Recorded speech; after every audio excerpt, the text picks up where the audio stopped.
Vous avez besoin de vous recueillir, de méditer, vous avez des envies d'introspection ou vous avez tout simplement envie d'être ému. Nous avons la musique qu'il vous faut avec le célébrissime Requiem de Gabriel Fauré. Bon, a priori, un Requiem ce n'est pas franchement joyeux puisqu'il s'agit d'une messe des morts. Mais la musique de Gabriel Fauré s'écoute à n'importe quelle heure du jour et de la nuit et dans n'importe quelle circonstance. Son Requiem est sublime et puis c'est tout. Aujourd'hui, le Requiem de Gabriel Fauré est joué partout dans le monde. Pourtant, sa création en 1888 se fait en toute discrétion pour les funérailles d'un paroissien de l'église de la Madeleine à Paris, un inconnu.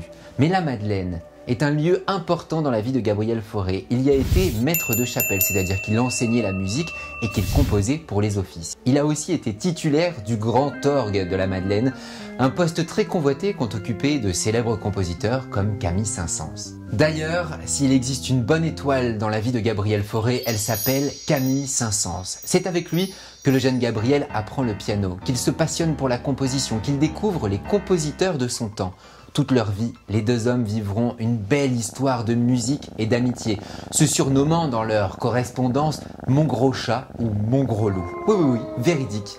Camille Saint-Saëns était fan de ce Requiem parce que Fauré avait voulu faire autre chose, il voulait sortir des services d'enterrement habituels.